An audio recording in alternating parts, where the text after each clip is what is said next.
Hello there, Virgos. Welcome to your tarot reading. So, without further ado, I feel that the energy for this reading is really about, changes coming in at the very last minute. Okay, so I do sense some really major changes coming into the picture for you. And I feel like the message I'm getting is sooner than expected. But then at the same time, it's like very last minute, very unexpected.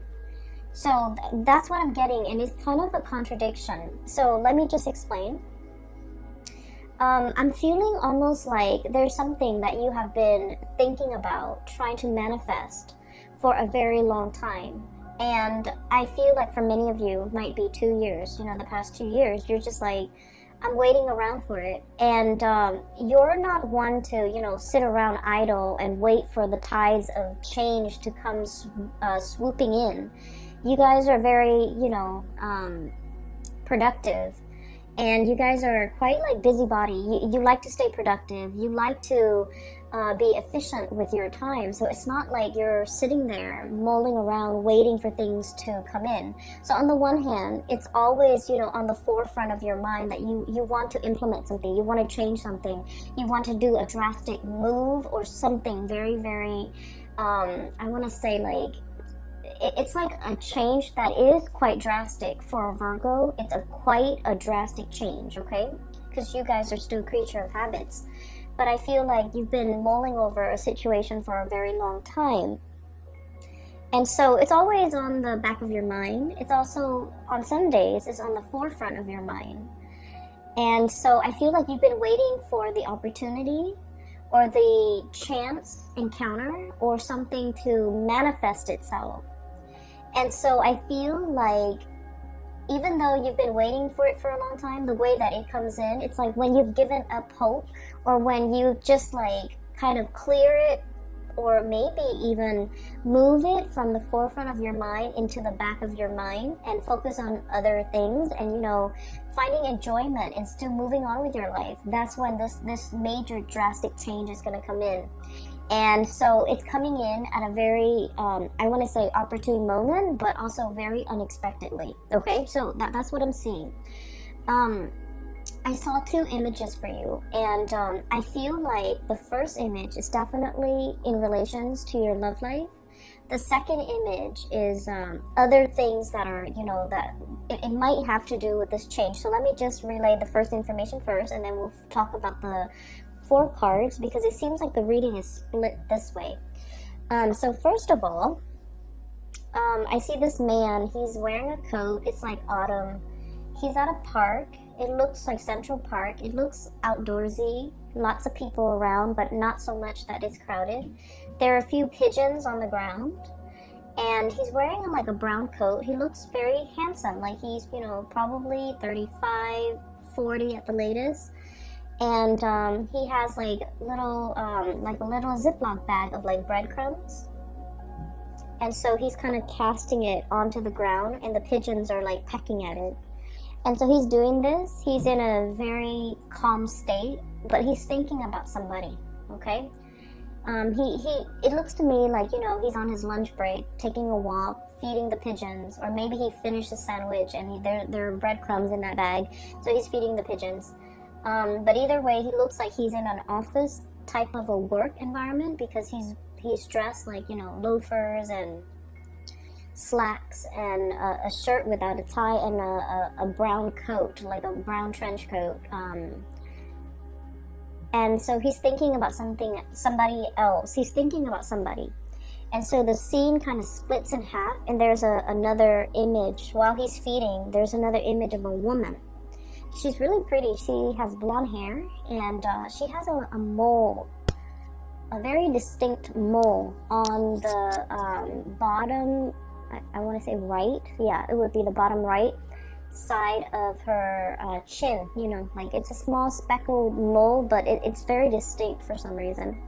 She has like red, pinkish lipstick on. She's in the kitchen. She's wearing an apron. She has blonde hair. She's very young, like probably around the same age. She's cooking a pot of soup. So a really big pot of soup. and she's tasting it from a ladle, and she's adding a little bit more seasoning, salt, pepper, whatever it is. And then she turns off the stove, like it's ready, so she turns it off. And she's looking at the stove, then she looks at her living room, and she's alone, you know, in this house, in her space. And she's kind of thinking, like, you know, this is such a big pot of soup. I wish that that other person were here to enjoy this food with me. So it seems like there is a situation where the two of you might have been broken up. I do see, you know, the split scene as in two people that miss each other, that long for each other's company, that's heavily thinking about one another. That's like the whole concept about sharing food, cooking for one another, you know, I guess connecting through food. It seems very nurturing. It seems like it might have been a relationship where there's a lot of community, there's a lot of caring, there's a lot of tenderness, there's a lot of, like, you know, mutual affection, and you know, it's not like you wouldn't eat and cook for somebody you don't like, right? So I feel like in a way the relationship that the two people have had in the past might have been, you know, they might have shared space together, they might have lived together, they might have been married, they might have dated for a very long period of time where they're comfortable around each other and they care for each other. So whatever the situation is, there might have been a situation where two people have broken up and they're still longing to reconnect, okay? So I feel like for majority of you, that might be the situation, because he's on the park bench eating lunch, possibly by himself, and then feeding the birds. Like, he wants somebody to share that experience with him. And then she's cooking this big pot of soup, and she's alone in the house. And she's thinking, like, I wish that person were here to share the soup with me. So it makes me feel a little bit sad, but at the same time, I just feel like both people are very content. You know, they're going through the motions, they're still able to take care of themselves. So even if it was like a breakup or a situation where one person is no longer in the other person's life, life goes on. Like, two people are still resuming their life. They miss each other once in a while. They're nostalgic for the past, and they miss that sense of companionship, I feel. There's definitely a sense of, like, yeah, companionship. But, you know, life goes on. No one is heartbroken and devastated and unable to function. Both parties are still able to function. Give me just 1 second. I apologize. Sorry about that. I was making tea and the water boiled, so I had to turn it off.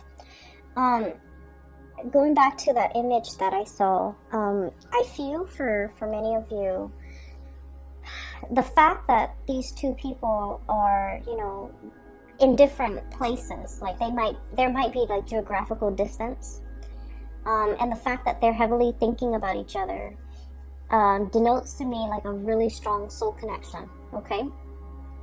And it's depicted here. I have the Two of Cups. This is the sense of companionship, okay? The Cups energy deals with like emotions and also spiritual energy, where two people feel very, very connected, okay? When they think about you, you know they're thinking about you, and it's sort of like, you know, feeds into this loop where you end up reverting to, you know, thinking about them, and vice versa. So it's a situation where two people are very, very deeply connected, really care about each other. There might be great compatibility as well. Really great compatibility between two people. So for you, especially if you're in a long distance relationship, I feel like there is an immense sense of longing, wanting to be together, wanting to connect, wanting to, you know, share the experience with another person. And then I also feel for others, there might have been a situation where it's like distance, like admiring somebody from a distance is what I'm seeing. I have here the Hermit, and the Hermit is a lonesome card. It doesn't mean loneliness. It seems to me like some type of remote viewing, some type of like distance associated with you and another person.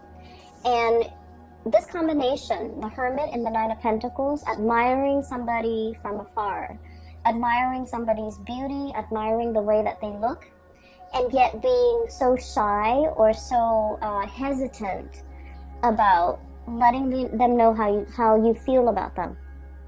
Okay, so if you're geographically distant from the person that is, you know, really occupying a lot of your thoughts, and you're thinking heavily about them, I feel like they are definitely also thinking about you.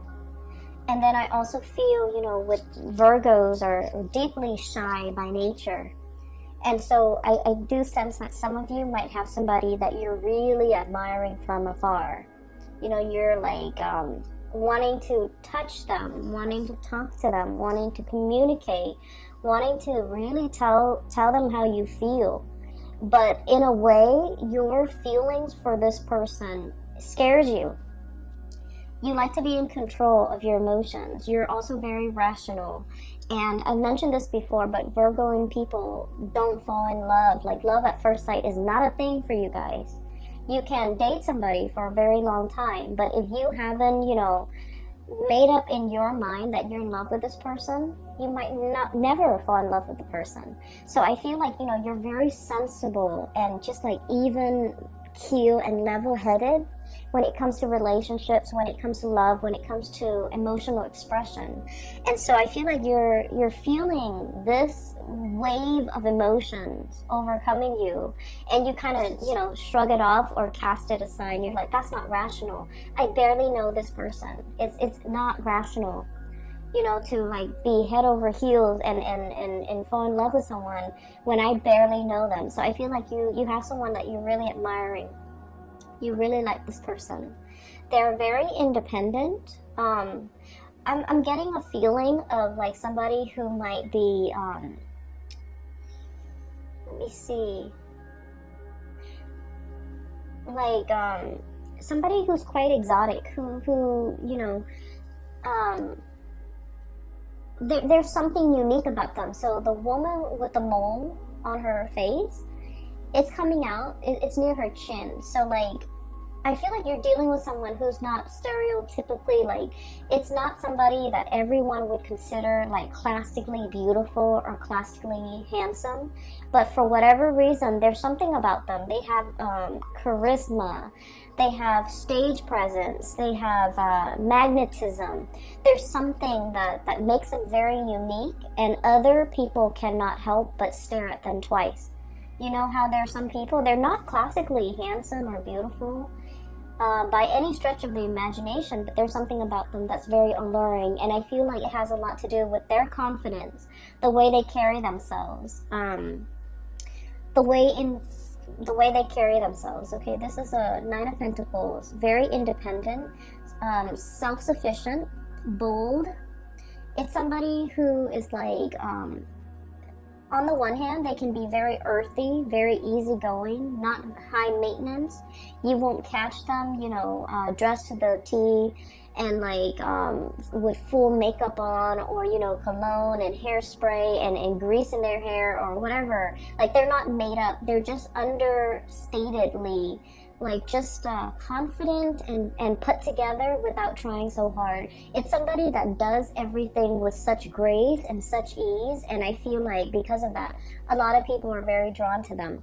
And then I also, going back to what I mentioned before, a lot of Virgo people, you guys are really deeply very shy. You do get stage fright. You don't like to be on center stage. You don't like to have a lot of attention on you. You feel a little bit out of place, and for some of you, okay, please don't get offended. You might feel a little bit, you know, socially awkward in probably a social setting, or in a setting where you don't know a lot of people. You might feel very socially awkward when you have to give a speech, give a talk, when you're speaking and everyone is staring at you. Like, you don't like that attention. And so you admire this person for the bold and the, I guess, like the confident way in which they move through life, the ease in which they do everything, and the ease in which things just magically work out for this person. So I feel like you really deeply admire this person. And you might be admiring them from afar. And I feel like for some of you, they are also feeling that way about you. But I feel that the gravity of your feelings for them, it's overwhelming you.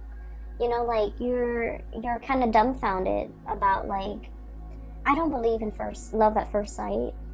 You know, why do I feel so strongly about this person when I barely know them? There's a little bit of intrigue and mystery here.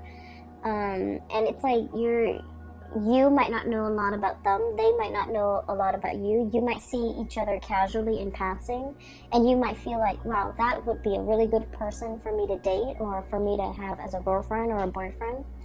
And I do sense like they have no idea how you feel. And so, you know, trying to make conversation, making small talk.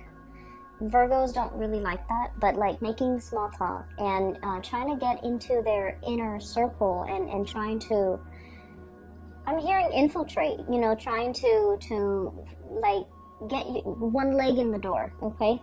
I feel like that might be a really good first step, because they might not have an idea as to how strongly you feel about them, and you're kind of scared of the impact that they're having on you, all right? So let me just, that's for like singles. I feel like there's someone who's really capturing your imagination, and I'm just feeling like you're tongue-tied and nervous, and you get flustered, and you might flush and turn red when they're around or when you think about them, because I feel like your desire for them and your feelings for them can be a little bit overwhelming. Okay, so that's for singles. I'm feeling as if, for those who are in a relationship, okay, if you're together with somebody, you and your partner have like you're kind of like at a major crossroads, not because of the relationship, but you're planning to make some major moves, okay? Make some major moves. And I feel like for some of you, we have here the Two of Pentacles. And the Two of Pentacles is about juggling jobs, juggling responsibilities, trying to figure out, you know, do I stay here where it's stable, or do I go somewhere else? And I feel like this decision, you're trying to think of it. It's like it doesn't exist in a vacuum. You're not making this decision alone. There's inputs from your partner. There's considerations from your partner that's like coming into the picture. And so like you're trying to make all the pieces fit, okay? And that's going to become a little bit more apparent when I talk about the next image that I see. Make all the picture like the pieces fit together so that you can, you know, implement some type of a plan. So there's a lot of mulling over. There's a lot of communication. And then I also feel as well, there's a sense of like temptation, okay? You might be in one relationship and you're captivated by another person, okay? I'm seeing a lot of like earth and water. So like another earth sign, Virgo, Taurus, Capricorn, and water sign, Pisces, Cancer, Scorpio. So you might be in a relationship with one of those signs, and then you're like fascinated or interested in another person, okay? And so you're trying to, you know, figure out what course of action to take, what you should do. Do I stay in this relationship or do I jump into another relationship? So I feel like there's a lot of relationship energy, really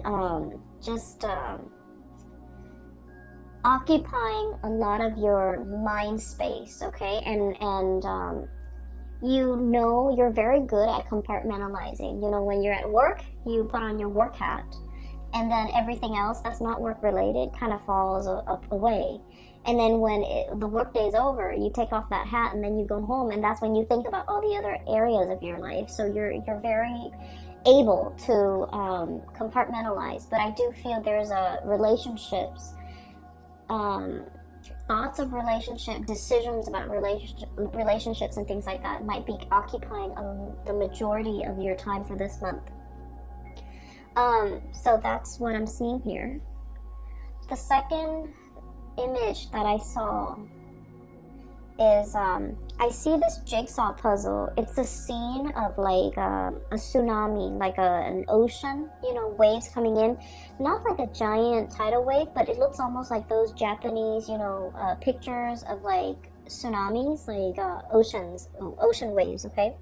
It's a jigsaw puzzle. It's incomplete. The edges are already filled in, but the pieces are missing from the inside. And so I see somebody's hand putting the pieces together. And the person finds this piece, and the color scheme is very, very similar to something that's part of the wave over here. The color scheme is really similar. So you know how when you do jigsaw puzzles, the strategy is do the edges and then, you know, group all the pieces together that have similar color schemes and then go from there, right? So that's the way I feel like a systematic Virgo's mind would work. Like pieces should fit together. And so the hand holds up, and I think it's a guy's hand. It's a man's hand. And he finds this piece and he's like, oh, it's going here. And then he tries to fit it in, rotates it. It doesn't fit. And he's all like, but it has to. The colors are so similar. And so he puts it down, and he was like, maybe there's something wrong with the laser that were used to cut the pieces. So he starts, you know, turns his hand into a fist and starts like pounding on it to make sure it fits. But sure enough, it doesn't fit. And so he puts it aside, and you see it in fast motion, where he finds pieces and everything's filled in, and at the very end, there's one piece missing. And then he goes, oh, that piece that I put aside, now it goes here. And then the scene just kind of cuts out. So what I'm seeing here, like I mentioned before, you know, there's a time and a place for everything. And everything works when it's supposed to, and everything falls into place when it's supposed to. If we, you know, try to change that logic and try to fit something where it doesn't belong, and we try to stomp it and pound it in, it's still going to resist. Okay, so I definitely feel like there was something that you thought was really right, like in your hearts of hearts, in your mind. No matter how much you mull it over, you're just like, it's perfect, it has to work, it has to work. And for some reason, it didn't work. For whatever reason that you couldn't even understand. I guess that reason was never shown to you, and even till now, you know, whenever that situation happened in your life, even now, you're still perplexed about it. And you're just like, well, it didn't work in the past, you know, and I don't know why it didn't work. What will happen now to make things work? So I feel almost like this, you know, it's like a infinity loop, you know, this things coming back full circle, where you're reminded of a time where you tried something and you were so 100% sure that, well, the colors are similar, the edges are similar, why didn't it fit? And now a similar situation is coming around, and you're just like, what if it doesn't fit this time? What if it flops on me? Right? And so I feel like there's something coming around full circle, okay? And whatever didn't work out before, it's going to work out now, because in the past, you forced it. You pounded it in. And I feel almost like you were so focused heavily on the details, on the, I want to say like you might have been focused on, I guess like it's sort of like wanting something so badly and making sure that it fits, even when the physical environment was not right. Does that make sense? And I mean, it got to the point where the man with the jigsaw puzzle, he was like using his fist to kind of like hammer it in, but it didn't fit. And so they're telling you, whatever that situation was, that made you feel like you doubted your intuition, you doubted your judgment because you were so sure. Whatever it was, it's coming back around. And now you're in a much better space where you're not trying to make things fit where you're not trying to force things, where you are operating from a place of wisdom and allowing. And that's when the situation is like, it's right, okay? So there's a time and a place for everything. We have to be able to see the big picture in order to understand how the parts all fit together. Does that make sense? And the reason I say that is you have some two cards here that are back to back. 5 of Swords. And then the 6 of Swords. I'm sorry. 5 of Wands. Excuse me. And then the 6 of Wands. Okay? So. Oh, I'm sorry. This is the 5 of Swords. So, the 5 of Swords is a situation where we're kind of like arguing, bickering. And the sword energy denotes communication, thought processes, mental processes that might have been faulty, where no one is really getting a word in. Everyone is bickering. Everyone is trying to, be right, trying to prove that they're right. And with the 5 energies, 5 indicates a major turning point, some major change, okay? And then we have here the 6 of Wands, which is a victory. There's a situation here in the past, it was punctuated with a lot of conflict, with a lot of faulty reasoning, with a lot of just like, I believe this, even though I haven't really done the research, I still believe this. You might have been dealing with people like this in your environment, where the energy that they kick up around them was like repellent for good things to come. Okay, there might have been an environment that you were in where, let's say this, okay, if you're like ever walking or running on a dirt path, right? If you're running or walking on a dirt path, with every footstep or with every step, it kicks up a little bit of dust, right? And so just imagine energetically when you're in this type of environment where people are constantly bickering, constantly shuffling around, moving around, trying to prove themselves right, trying to one up the other person. Like, if it's like laden with a lot of chaos and a lot of activity and a lot of competition, it creates a major dust cloud, like a major sphere or major environment where there's a lot of, negativity, negative energies. And so it repels, you wouldn't want to walk over where that dirt cloud has been stirred up, right? And so this environment was a repellent for good things to come in the picture. And so whatever it was that you were trying to do, I feel like it flopped down. It didn't have a lot of support. It just couldn't see the light of day. It couldn't rise above the dust cloud, okay? So I'm a little bit inclined to say that the people you might have had around you might not have been good for your growth. The work environment and the colleagues or the energies just surrounding the work environment was not conducive for good things to attract good things, or to even, be in alignment with you. And so I see you turning your back to the situation, okay? No more bickering, no more pettiness, no more conflict. I'm turning my back. And as soon as you decide to turn your back, we have a lot of victory, a lot of success coming through. And I'm almost seeing like one after another, like a series of successes, one after another, because you decided to turn your back. You decided to kind of retreat from the ground, okay? Climbing up into the tree, elevating yourself, seeing above the dust cloud, and being able to operate and function from above that cloud of negativity, and to be able to, warm yourself in the sun, and to be able to attract a lot of success, okay? So what I'm seeing here is there has been a major change. Whatever didn't work out in the past, I do feel a lot of, success, victory is coming in as a result of you, needing to change this environment in your life, okay?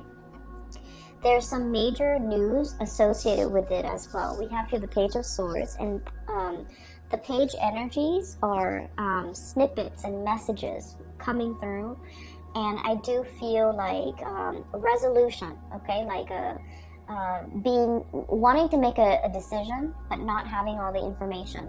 Waiting on communication from another source so that you can decide which option to go with, okay? So I do feel for many of you, there's some major swift communication coming through this month in order to splice through that dust cloud and to be able to let things settle. And for you to decide on major changes in your life, okay? And what I'm seeing as well, for many of you, this is like leaving troublesome friendships, colleagues, petty people, I would say. Argumentative, petty people. People who are just like, you know, what's funny is I don't see gossip and slander and things like that. I don't see that in here. I just feel with this Five of Swords, it's like people who constantly want to be right, who have their daily agenda is just wanting to prove themselves right, wanting to show other people how smart they are, and things like that. Okay, so I feel like, you know, you're turning your back away from this. And you might at this point in your life, no longer feeding into this, no longer interested, like you're just disinterested in what's over here because you're seeing the bigger picture. You're looking at things from a higher vantage point, and you're leaving these mortals to squabbles amongst themselves because you're just disinterested. You're disengaging, and you're distancing yourself. And with the Hermit, it basically spells out to me like a sense of enlightenment, okay? Not being bogged down with the material things that at the end of the day don't really matter, but operating from a higher vantage point, okay? And what I'm also getting, the last three cards in this deck, we have the Tower, sweeping waves of change, okay? So that jigsaw puzzle where I saw the tsunami, the theme is very similar to this card here, okay? What I'm feeling here is, I pulled out this card earlier to clarify what the Tower represents. And this card to me is about manifestation, is about, it's almost like, you know, thinking whether or not we have the capabilities and the skills and the know-how and the ability to do something.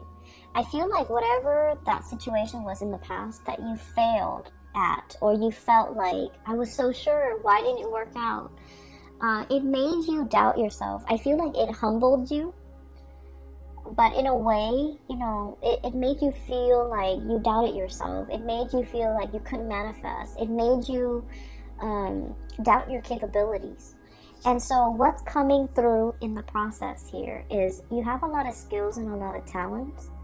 And I feel like this environment here did not give you an opportunity to shine. It did not honor your growth potential. It was not conducive for growth. It was not conducive for you to utilize your full talent, to display all your skills, all your assets, it just like, it stifles your growth almost, okay? And so there is a huge sweeping change coming into the picture. So this is a mermaid here, 5 of Cups, okay? Wondering about something that, like a missed opportunity, okay? Longing for something that's no longer in the picture. But I see this as like a scorched earth, okay? This is a mermaid. And the classical depiction of a mermaid is it has a body of a fish and a head of a woman, right? This is the opposite. This is a situation where this animal has to adapt to its environment, you know? It's not happy. It's still like has a head of a fish. It wants to be in the sea. And yet the body had no choice but to adapt, to grow legs so that it could walk on land, because this environment is very parched. There's no emotional fulfillment. There's no spiritual fulfillment. It's just very parched. And so it's waiting for the rains to come and wash it away and to carry it to sea. And that's what I feel is coming here with the Tower. Sweeping changes. This big tsunami coming in and carrying you back into the sea where you can, you know, resume your form as a mermaid. Okay, like the traditional standard mermaid form. face of a woman, body of a fish, and she is now in an environment where there's water, where there's life, where there's emotional fulfillment. And so there's something major here that will be coming through in the month of December. And I do feel like it's going to bring you to an environment where you belong, because wherever you are right here is not meant for you. It's there's no growth potential. There's a lot of dryness, and I'm seeing like, just like it's an environment that's very dry. So for many of you, you might be changing jobs. You might be moving from a really dry, arid environment like the desert to a place that's in the tropics, that's by the sea, that's a lot more, I want to say, like, it's just a lot more conducive for growth, okay? And we're not just talking about like a place that's green and lush and things like that. We're talking about emotional, spiritual growth. We're talking as well career growth. We're talking as well, being in a new environment where you're able to develop to your full potential, where people appreciate all that you have to offer and they don't take you for granted, pretty much, okay? So that's what I'm seeing here. Once again, it's like the change is long coming, but it's gonna swoop in very, very quick. And that's a contradiction, but for whatever reason, I just feel like you've been waiting for it for quite some time, but it's gonna come in very unexpectedly. You're kind of bookended by two major arcana cards here.